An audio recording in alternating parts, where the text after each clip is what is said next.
I will arise or sit mesori. Abusia for na atwe akọ apro asan abeto yembion kwate mu nyinara yenu esua enwomto enwoma no enne na otwe mu no yewo adusua etoso ensia atifia asem no ose mesori.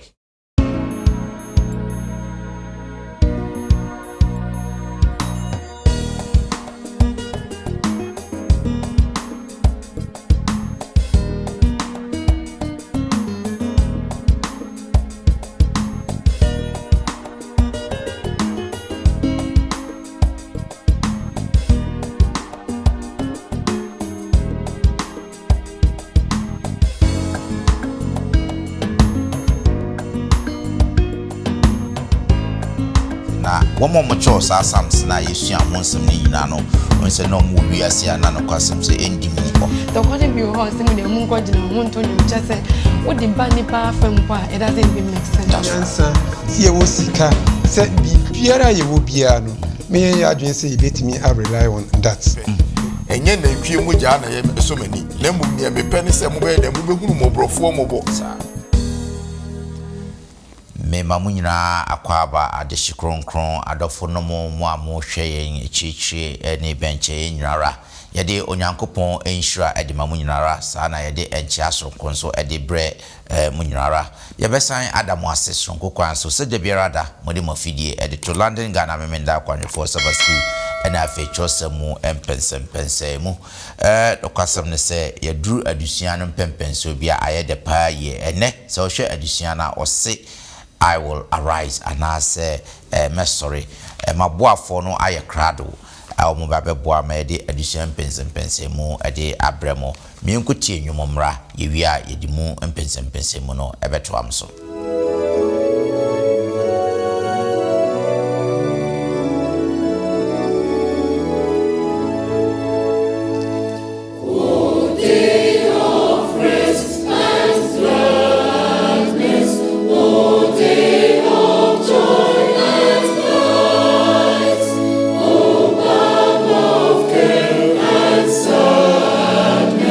Most beautiful, most bright.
yɛda enyumtufo koyase enyuma a wɔde adi adisua ni mu ade amaye ene na me fasa akonya yi na mada wɔn a wɔn boaye na wɔn boye chidon maye de sa adisua yi ade ebremo Trebian TV Ghana dwumakuo a wafa TV adwuma de atromo so a da rubo mo ba ne se ye mpensempense mu se ya wo nso befa na mo de akowiase afa na nyina Trebian TV Ghana dwumakuo a ye hye sa dwumade yi o ma so yasene pa ye bepem sa mbre yom gudaso a ekura ye mu enti de biara da na ye kanfo ma wo se wo mo bia betimi de abo Trebian TV Ghana esrawo obo so wo number da yemfoni na ni fa na frɛ obibaje wo so na fe kakra bia obetimi no fa bo Trebian Ghana TV Ghana na onyam saye so ma onyankopon so ehirawo Hope TV Ghana nso omonso omoboa mpa ye ye hye sa dwumade so Hope TV Ghana nso eso yasene efa sa dwumade yi ade kɔwiase afa na nyinara sa na ye kanfo ama so obibia de beboa Hope TV chin Ghana esrawo fa wo number no nso eda yemfoni nani obi nso beche wo so na afi kakra bia no for bo Hope TV onyankopon bi hira odododo if you want so na ekọ Hans TV TV dwumakuo abafoforo wo brokuma mu obron hafo kwasam ne se sa dwumakuo yi nso afọ onyankopon asam dendenden bohu dawuro ade kɔwiase afa na nyinara enti se yesa dwumade ya wo nso omfa na omohwete ade kɔwiase afa na nyinara enam se dwumakuo yi ye dwuma afi na ahya aseti won sikasam ya na eden kakranti yesro fa won number no na frɛ obi nso ebeje wo so na afi kakra bia obetimi de abo Hans TV nso fa bo mo na onyankopon ebehira me free ho a na afi de me ba fidua mu hase na ma ba beda abegwafo mo ba beboa na de sa dwumadi ade abremo me de mo somfo Bismarck mensa ene ye wo adom me wo Elder Hansen Asamoah eka me ho ase Elder Hans ye mo kwaba era se nso ye ton safra wati odo abo odomu se ye mfa disua kunu ni se emfamre tiefo ye da se pa let me call manimu a Sister Agnes Tetenso ena eti emfimfino isage ye mo kwaba great me da se nso ye ton safra wati mi aba na me call eto no a openi Same Ababio Samuel Ababio eneti eto no a openi Same ye mo kwaba da se pa se enen so yeton safro watimi aba ene ye nkati ene na mema openi Same emo empire tradition en show ba den sa anto mi mo mpae odonfo ni mo bromfo nyame ene eda wasibio so de ye hie mu ebra so se wo ma ye ba bisua ho nsem ne adofo nyina che nyansa ni nimdie nyina afiri awurade yesro se dum ye bi na ne ye beka bia ne afiri awurade na tiefo a yeti nyina so nyese yeti ni keke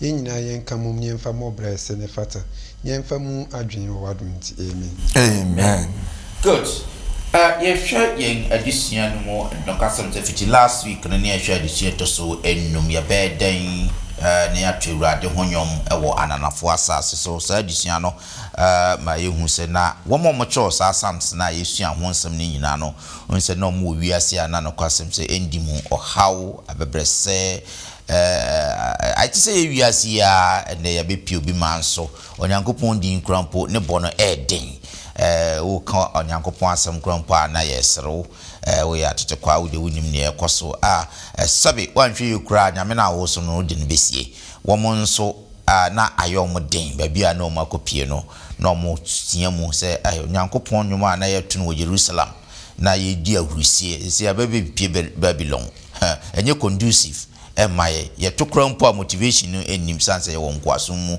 ene apini bebre nanso ye hu se na omonnwom na omuntimi nto na omu twa adwo ni nyina no awieye no nyankopon ekire ni tumi ene ye pese ye hwe adusua ba konso the power say I will arise and I say mesori afi de adwo no bebre na omu twa ni nyina na afi de nyankopon so obesori ye hwe sene anyumtofo no ebekire nyame a wo sori ni tumi a wo ene adusua betumi asua film self de nyame se obesori a ene na ruhye mu ben ena yen a Christopher yen so ewo na sen na onyomtofo no eba saa ensem yi mu ede ema eno na saa na otwi mu no ye pese ye hwe enti ye hwe yenka abosem no ewo enyom so enwoma no echeye dumienu yi mu enum no ye hwe asamo a ewo honomo ansa Psalm 12 verse 5 Ose Mobrofo so hye ni ehiafo apinisienti mesori afei se Awurade sieni megide ogu ahomere pe nkwaje no nkwa amen amen for the oppressions of the poor for the sign of the needy now I will arise says the Lord I will set him in the safety for which he yearns. Amen. Amen. Great. But men hands so na men hwe nkabosem yi lay foundation. Say na wo hwe say nkabosem yi a perfect foundation for addition yi sua yi. Mini amida se adofo nso damo ase se na wokibia mutie yen. Nkabosem Psalm 12 verse 5 David say. That's right. Na onyame enam David so kasa. Now before I betimi akowe mu no yenhwe last week adisua kakra bi. Yeah. So we last week adisua na the main focus na say na nyame are silent. That's right. It looked say na nipa na ewo ho no. Omoko wo ananafo asase so a wo nti nyame nka. Ye be den ne yato ne ho dwom. Ti ne ye kan wasem ni nyina ye more of say ye nti nyame nka. Na mmom no to them no esane say wo mu gi nyame di say wo ho nti.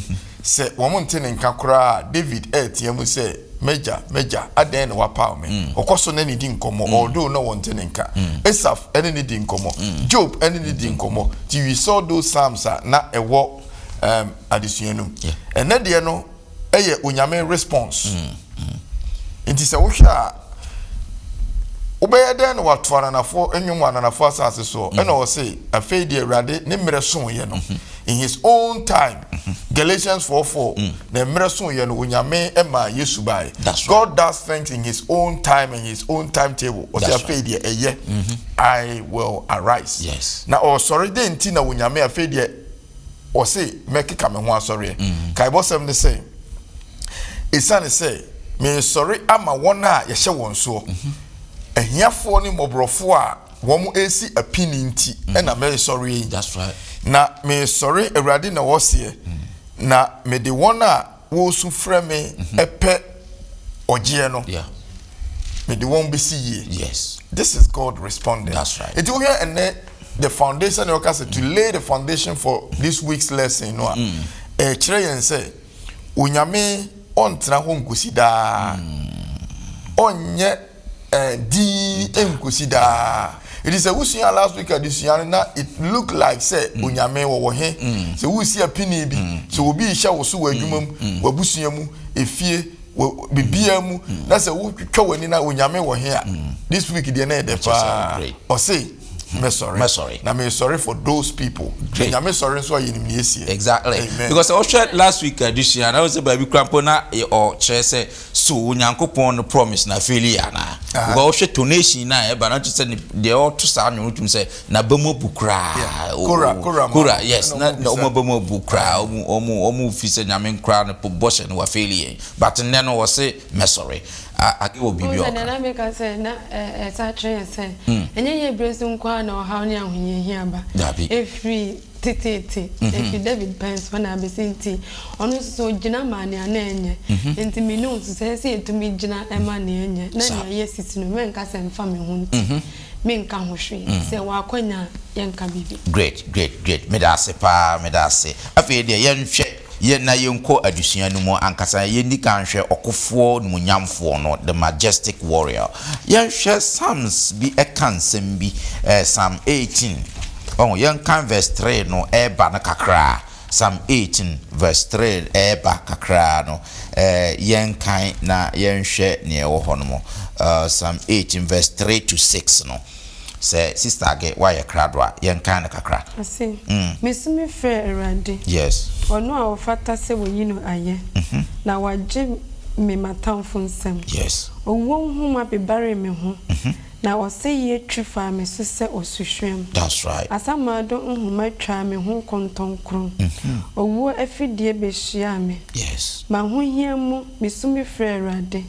Me nyankopɔn na me tie mu mu frɛ no. Ɔte me ne na sɔre fie. Yes. Na me so a me sumi trɛ no kodu na so mu. Amen. Amen. Ehona from 13 to 15. Okay. 13 to 15. Awurade bom wasro.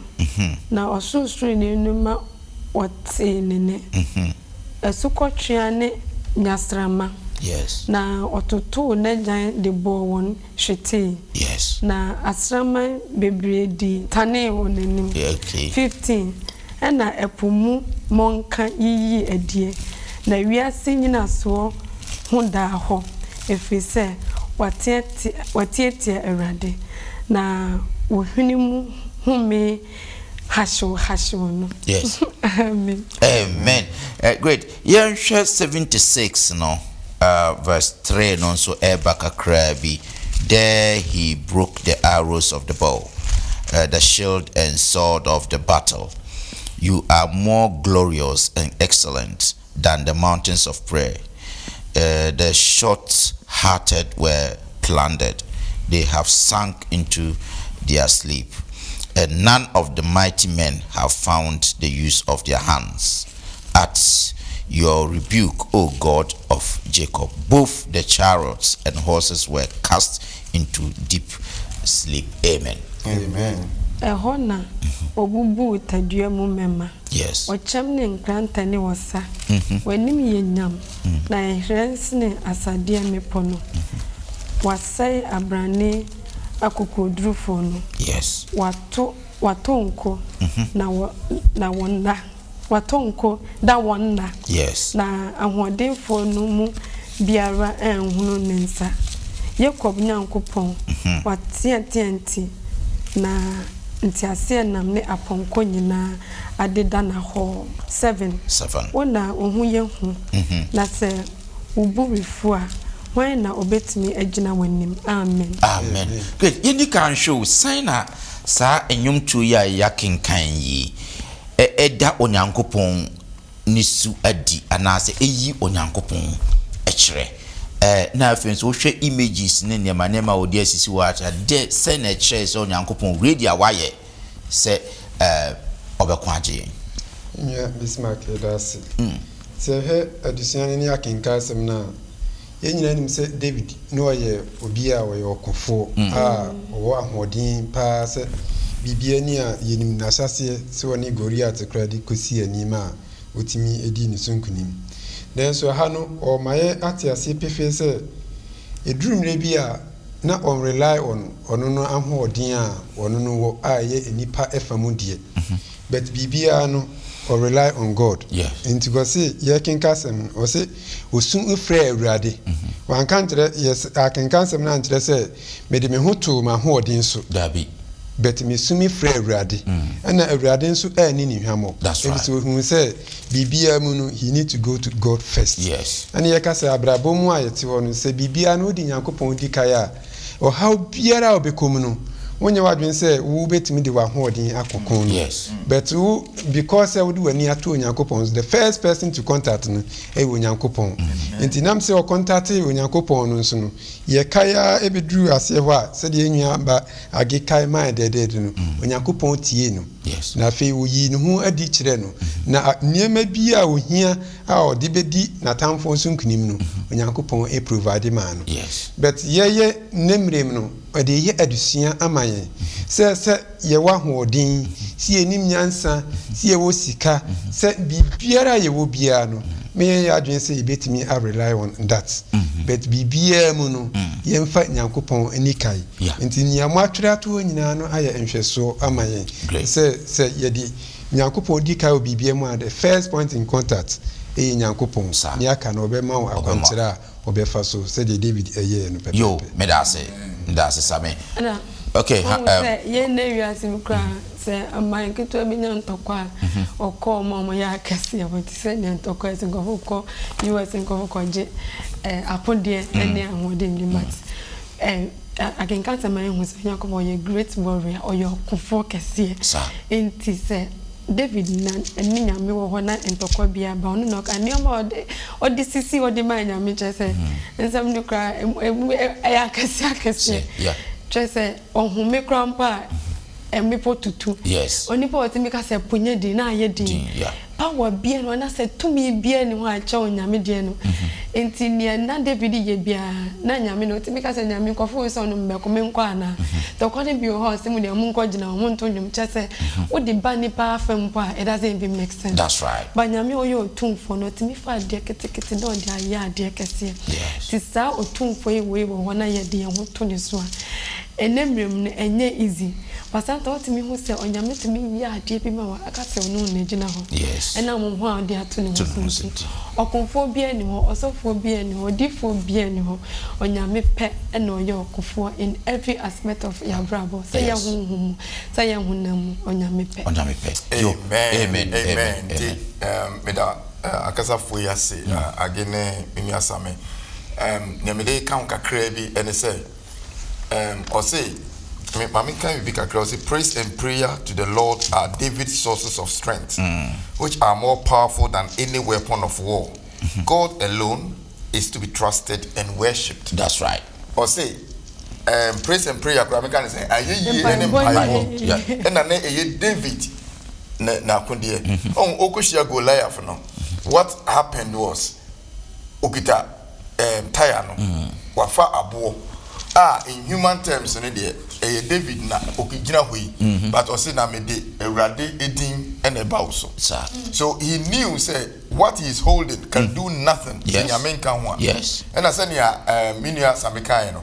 There is nowhere David or can say me and a medin kunimi. In fact, Psalm 18 no or say or can say Nyankopon amano the power of war. Into kwasu power na David yo konfo kese pa enso ni nyina mu no ode aseda ema nyame we Psalm 76 no Asaph ene kroye ono so ka almost the same thing about ni nyame yo odimili tu na tamfo gu ewo okunmu question na ye dey bisa ye ho atwato ha ne say so who skill bi so who nimdie bi so wutimi ye bibi so ade bi wo ahoden bi so bibi wo ho a wutimi yo wo do ho ato so say wo na wutimi yo ana da bi because we change David. Say your kumu we change David. Say your juntu mu we change David. Say your nchirechire mu we change Asaph. And so one nyina upon your mutimi ye no mo ya asofo ene ahemfo ene akonfo ene nyontofo kese say no. Never did they put themselves up so mo netimi yo. Ti bibiara me mitimi yo. Bibiara wutimi yo. Bibiara obi a wutie mi bia wutimi yo no. When you say the source of the strength, a prayer and worship. Baby, I will be one near Yame. The in fact, Yame credit a man. They submit it to him. Then you are going to say, Winnie Wa, because sending Yame to me for will be also, you know. Winnie Wa, or before we saw man, even better. Sanding Yankopoya, yo, Madame was say, pa, I was for Yaguswara, ye share mess sorry. After Monsieur best sorry, and ye hono, and yum try no chese onyankopon na kese ni tumi owo what the edge now yen hwe atentene ne ma won wo hye won so no so ehonyom se ne esitie ye di kan Psalm 12 verse 5 na ye yen ka abosam no ntimi mpese ye besan aka bi ba yen hwe Psalm 9 verse 18 na fe wi a hwe 40 verse 17 no so Psalm 9 verse 18 is na enya da na ni rebe free ohiani na enya da na mobroni ani da so beyira amen so Psalm 40 verse 17 no so but I am poor and needy yet the Lord thinks upon me you are my help and my deliverer do not delay oh my God amen na me die me ye mobo na me yohiani die na so Awurade dwene me ho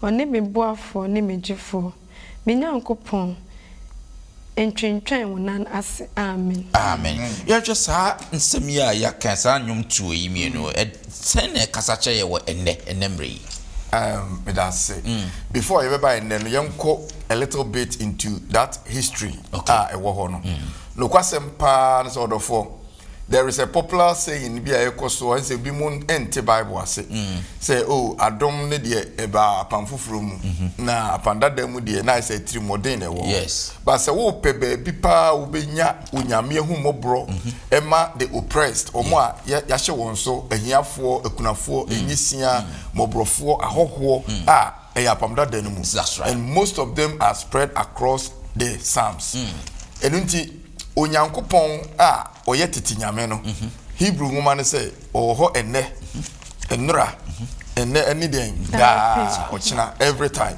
enunti nyame nsesai the principles may change. That's right. But the execution say ye no esesa but the principles don't change. That's right. Onyame in Isaiah no in Isaiah 58 answer na obeka say osan kan wo na homeda no a odi kan sha say verse 1 ne say ai ochire muada mepe muada ben na mepe enye nantwie mogya na ye esomani na mum ne mepe ne se mo be da mo behunu mobrofo mobo na mo dia ma ekunafo na mo ye won yie enu ti no nyame say I will arise. Yes. In all the Old Testament oni yankopon ne mekasa no he was always talking about fairness, justice and good to the oppressed. Yes. See who we say so. Yeah. It is the same. Send you start kind or say born and shasi and no. And shasi free Adam. Or how na shasi and oppression and shasi and then so a name muno I afraid you a Christopher Yamia Chidifui. Ya be den na yetimi aye. Psalm 9:18, Psalm 12:5, me can Psalm 40. And so eye koramano and a troye. One mun nyina e ka asem cross eye onyankopon e pene se e behunu mobrofo mobo. In fact, that is the whole thing. Nyamesom pa e ho te e wo agye nyame anim ene se obi e kohwe enyanka enyisia ene akunafo na wayi ne ho afiri ewiase enkekawa enyina mu. That is what the Bible says. So over Hosea I say dear na onipa yakopon hwe afiri wo onhwehwe so be den be mobruhunu ene adoye ama wunia waka ne ya akire onipa ne ehwehwe wo nyame mu an say obeye mobruhunu ne adoye. What this means in say the God in the New Testament is the same God in the Old Testament. That's right. Onyame a wobedi yi ne ho adi wo Yesu mu a oka mobruhunu nsem akire say se oba obechiche yemu enwan ni nrechire odi nwan be ko nifa di nrechire ko be ko no waka kire nwan se ne moye ma ame no moye ma nkuma no moye ama me no mo bisa ne se eye dan na eye ma wo yehu wo he o se me ko da afiase me yare ekom de me ye moye ye ni nyina no moye ma inipanti moye ma me and this is what God does not want. Se obi te won chen enemre mu obi te won chen obi sua adwuma wo won chen na wo de opopo wani wo de wonim se ne be fa mu a edu ba bia na yen as minkasa Africans I say how be a fa mu bia pese obi fa mu bi na is a lot of oppression to people. Obi wo honso a make wo ye adwuma mu supervisor ne wo ye bia ne say wo de ehunahuna e de ehunahuna wo ma onyame sei obe sorry akon obi wo ho a ye tie abruchire obi abesoe bia onim ne left from right mwaka kra bia de boa nti what than God on the person onyame say you are oppressing people obi wa ne bank card crash wo this a woman bi obi wa ho de obi nkrata ya adwuma waji ni nyina afa eno na wo ka kire yen say if we don't stop God will come for justice for the oppressed. That's right. In kai bosem no osan ko kan biem great me da say ene na kaka me kan say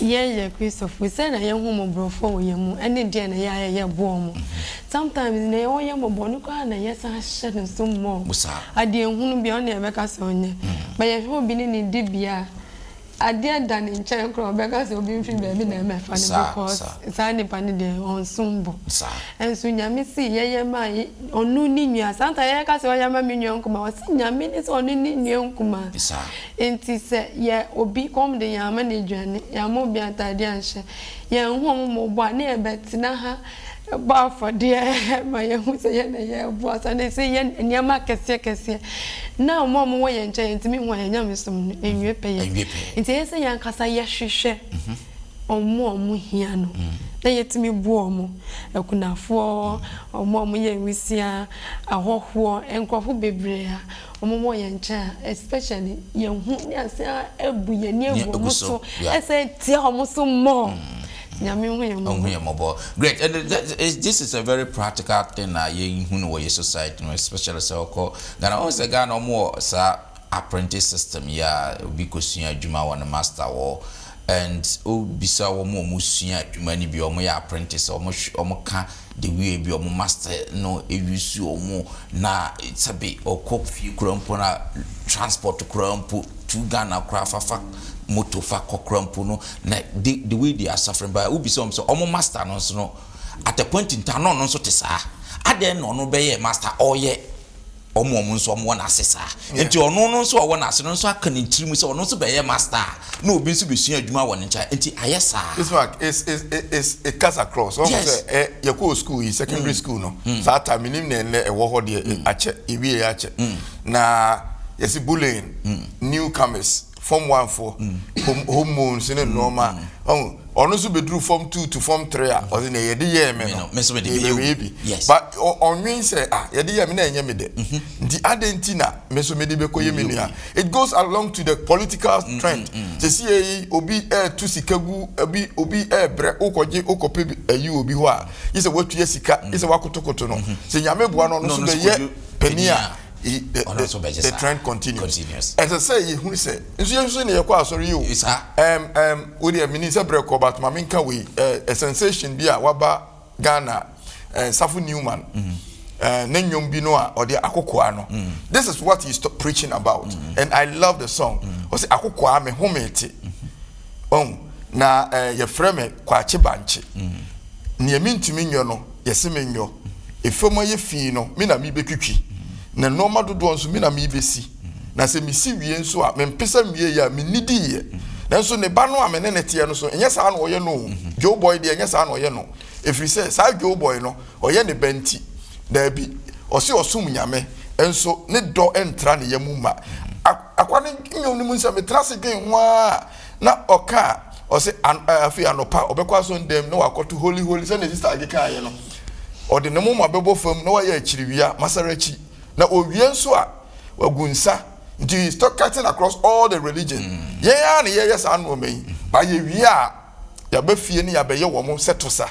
This is what we are talking about. But onyame say we ye obi sa obe sorry etiawo the stepfathers one obi it cuts across everyone hwe na went etia onyame baby so na ni su kwa onyame obetie great yeah madam was say that is no obebu friend saying justice for the oppressed attention ma wana washa won so no you're very careful on that one great yeah share the edi ho no so or say how long will you judge unjustly ubebu tenchia akusi breben and also yan hwe sam 82 kakra yan kan sam 82 no kakra ne hwe leaders a omo bu atenchia no omo nso okwan a ye befa so na fe ya adusua bitime asua afri sam 82 onyankopon gina nyankopon asafo mu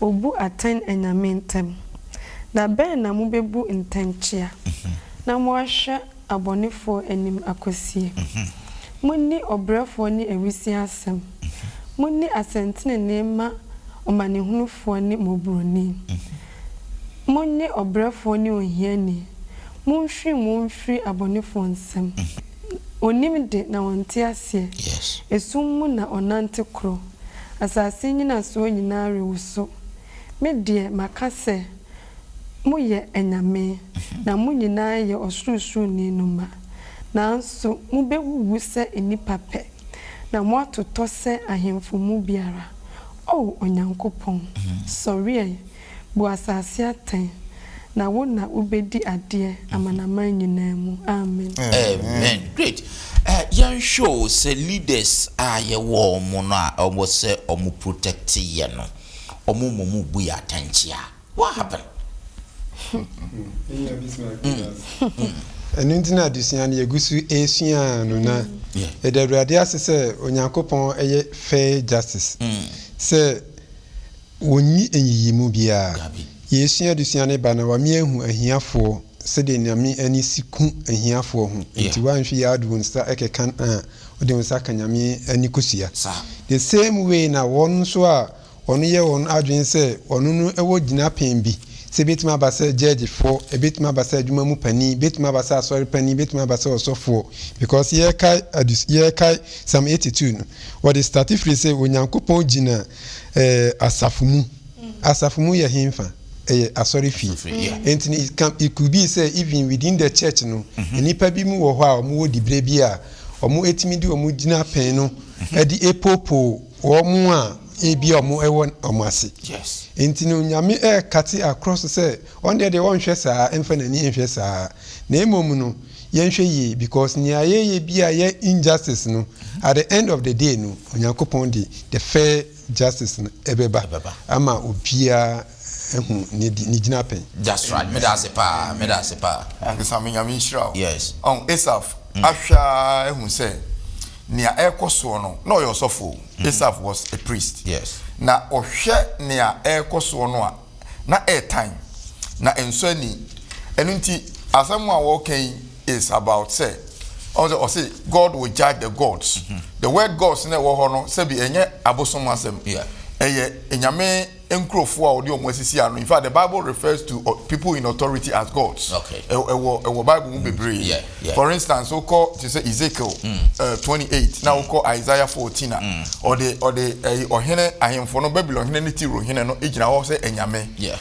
Na omo ebu aten. Yes. Obi a onyame di atem obi ahye wonsa bia whether you do it well or not, no for a god. Like ugina na name was asasi so nti na me person make kan ha say what mean as America ye no yenya the practical say wuti addition say wusua wie ana wutie na ye kan ye na sit down me betra say ebisa me ho say what am I doing nti efri say wutie ni kwasi ada ana me da efri kwasi ada aircon no sit down and change your way. That's right. Because nyame say obe sorry. Yes. And God nyame aka no obeyo. Enti mesrɛ mo ma ye nye say those people no yehu say obi ye good ye nyina be comment. Then the question is and ye na himfo asem ne ye kan. So ye ya na eduru Jordan ye ko ye nwuma mu a we do the same thing. Enti ma ye nye that ayi ne nkodi akire you.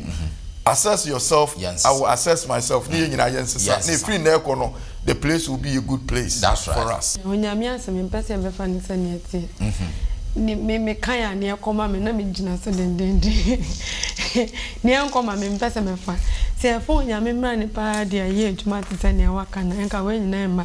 Because it for tro mu se ne omo nhwe musia obimpo bebo obosia enka bi nsi hu. Ni aba bebre na ocho mti nko mu di so na yense be fa ya kanya ni na dia ba. Omo mu buso. Yenso o se o de atro na to ho man se yen fa nyam fa ye no. Yensu ya ne yentwe hu funu but we are even doing worse. Nti atu se ye be fa nyame asem ni se ne atie. Ni ntumi ni aye adwuma tisa ya nhwe ya ye be nam ne na sin so atemu no ye ho be kire. Yo, medam wase ye troso abusiafo additional way na ye the path de nyankopon so be sorry o injustice atanchia ene niema ekoso a emwa wona sabe wo hye won so no yenhwe o se pour out your indignation you abufuhie no yenhwe Psalm 56 verse 6 to 8 and so yenhwe adwene a wode mayen ewo saa nwom tue mu na yenhwe adusua ebetimi asua free mu 58 Psalm 58 verse 6 to 8 no Osi onyankopon bubu wonsi won enum erade tutu databru wasimbomofo ma won yese nso a eretwe okuntunu ne bema mu a manu nye sede wabu ano 8 no osine se enwa a wapeche no se oba apon a wenhunu owiada amen amen. So 69:22 nebana let their table become a snare before them and their well-being a trap, let their eyes be darkened so that they do not see, and make their lions shake continually.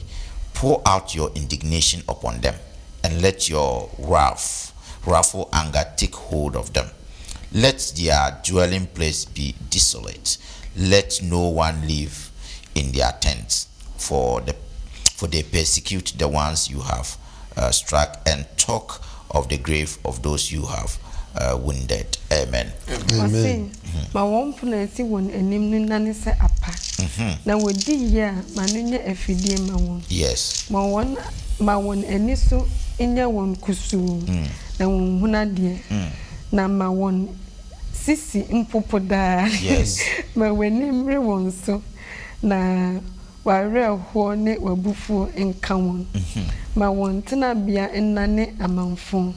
Na obiara entina won ntomadan mu efise otade wo ara wabono no na woka won a wepra won no yi akire. Amen. Amen. Great. Yenhwe sa enwum tuo yi mu adwene ben na sa particular psalms we edema na wo hwe tonation na ne no sene ensem no esisi yedi asisi wona nsemfua no yedi asisi wona na hwan na wose what the judgment na emano. Yeah, Bismarck that's pa. Yeah, na mpanifo eka se ese nsuo tai apunkinani a ojewo. Anse ye nipa no etore bia situation bia obekomu no se ebru oso a ubie wa no a nsem bia utimi eka. Ntina Bible ka se mubunfu betma enye bone. That's right. Nti se David kan we wa ha e kire se ni ema konani. Nti enka no nkono nanka ni ono no penu. Awurade enyema no na bibia etukura intwa ntini nia ono no pese onyame enye natamfo no ana wo boboso ekire no nenso en monyam ka nyame din se Bible no anso emieti ase pefe se Onyankopɔn nsem na areto ewo no nti ye nso a Yesu adusua ne do ye betimi akɔ ohaw mu amane mu obi betimi de yafa ekwai bia ense mfata so nenso ma ye mfa judgment no enhye yensem na emom ne yenya emu nyina emenyame Onyankopɔn na areto ewo no. Amen. Great. No America cry bi entine yemfa last one no fa nka ho na fe yenhye the Lord's judgment and the sanctuary no yemfa eno enka ho na fe Awurade atemu ne entomadan no yenkan bibi wo Psalm 96 verse 6 no verse 6 to 10 no na fe yenhwe sene baby Onyankopɔn na temu no baby take place na fe implication ensunsanso a ewo homaye na senia ntomadan no beboa yen so mayate Onyankopɔn na temu na se see ohran ne animonyam wonanim tumi ne ahofe wone kronkron bia ho. That's right. Amman musiaku monfa ma Awurade monfa animonyam ne tumi ma Awurade monfa Awurade din animonyam ma no monso ayeyede amra na banwa so monso wi Awurade ahokeka kronkron mu asase nyina monhum popo nenim tanu monka amanaman mu se Awurade di hini na wiase tim ho a ehihim na obedi aman so tenenim. Amen. Amen. Great. Yeah, Psalms we how do we see this in terms of say Onyankopɔn judgment no babia take place na afenso no sanctuary no sene boy me ati Onyankopɔn judgment na se. That's it. Say the first part back na udi kan say pour out your indignation. Yes. And into aso ni. That's right. Na minian kan no mamefa ebi enlenke mesi we no. Say mra obi etata omo no David say bubu wonse sejata the symbol for no tutu. Sir. Yenkai say at this point David bompa ye ne na o press you obi no nipa kro no nim say ye bompa ye we yetia no. Dabi. And so onyame tie sa mpaebo no and he will stand up. Say me ne wo ye koso oppressive obi. Whether knowingly or unknowingly na nipa kro no bo empaye we a onyame betie. Sir. Enti yenhye ne nso. Edi menye wadwen say wo be tietie obi fa ahudie so a kwesi awie. If these prayers keep going to God, he is going to arise and work. That's right. Now oba ahasia this essence some bible we kosunti and I was say onyame no ankasa e de na temu ebeba Enti every Psalm 96 where kwa kusi 100 no 101 in David na kiro ye. Yeah. Enti a psalm of God's reign. That's right. Enyomo a efa onyame ne tumidie ne power ne judgment anase na temu na near fair woman says Psalm 99 verse 1 ekono okisi God reigns onyame wodi hene Ika crowd say the Lord reigns, let the peoples tremble. He dwells between the cherubim. Yes. Let the earth be moved. Yes. The Lord is great in Zion, and he is high above all the peoples. That's right. Let them praise your great and awesome name. He is holy. The king's strength also loves justice. You have established inquiry. You have executed justice and righteousness in Jacob. Yes. Otwaswa ni opeso ocheri say onyame or the attention in the year guma. Na sanctuary na ewo mu no. Enti na say he dwells in cherubim. Now over Israel for no more. Na or the sanctuary no ama o physically say enye bibia ema wo mu hu se wonyame ewo ho. Now so picture no na ebo mo mo hu the presence of God. Enu nti Nyankopon eti cherubim no any seraphim no mu the mercy seat no. Yes. Say see you know so we go Hebrews chapter 4 no a o say na ye ni osofopani a onnim ye mroye ade nyina mu no ye so no hwe senia ye so wo bi ahwe na nso anye bone enti sabre no oti agya ne nsanifa so a o ye den odi maye edi now this sanctuary is in heaven. It is not a physical place anymore. Rather it is the presence of God. That's right. Eni onyame ani mu no biara ye nam no osi ye na sorry die. 1 Corinthians osi munnimu say munipadua no eye onyankopon aso dan a ne ho nkronkron ye den otim. The sanctuary na ye de nam no so nyame sanctuary ne ba ko ye boni tia no a eti se wa ye de etie nyankopon ewo ne soro sanctuary no enu nti obebu ya ten enu nti momma ye ntia ase se enye nyame atemuo no enye se da bia na eye ehu ema ye da bi eye ede efise se wo ho na ye bi eteteo na wonim se nyame a obu atentene no onye jaja ye beba ne bribe and as all the case study obi case Hansen versus Hansen and the yebebu ebia na enye applicable to mine yetimi de obi kotum a wonim wo hwe obi so ho a ye jaa no ho abra on the defo but nyame de ne de it will never happen ni odi for no be defo ni odi bem no obedi bem yo and na me the Romans 8:34 no say why ni de obufo Kristo Yesu ni de owuye na yimpo wanyane na wote onyankopon ni faso nanso odi mayen enti onyankopon bebo atanye afanu nipa boni ni benya na ketua ba wonso odi nyame achi a obi hye wane ya no koso trust nyame ema wa komentu na onyankopon oti nyankopon sani faso odi ma ebra ni so a odi akatua eba ubenya wodie e wani die so yenso ya hye nkofo so muma yenyan na nyame adom no ema ya bravo musisi yenide amen amen great meda mo asem se yembre no ayebre abusiafo yebeda mo nso ase se modi mo afidie dia to land ngara menda kwanhefo Sabbath school na fechose mo pensem mo adusua etoso ensia ena yeje abro no ose our rise and say mesori enti ye na yebu atanchia ye hye nkrofo so uhwe mpaabo mo bo wa hase a otumi se empabo no obo enye se wo mu na ebe ye obibi o but nyankopon no omde atemu no edema nyankopon so se obesori osori nso a yenim se ne etie enti ye nhwemu na afa ye mbo abrabo kronkron se na nyankopon ba obeba abatu yense ye fata nyankopon enhira munwira katawani na ahobrase mema opani same ensa nhira so emaye adumura yede wase wadusua kunina odi amaye yesrewa ni diem se babia ye nyina no yedi fo bia no japa kan ho ni ntimi ensua bibi papa emfiri sa adusua mu na nhye so bia de hye wona o mobo no so no japa yesesa afiri ho sirani abusua ni adofo nyina ho adum ti amen amen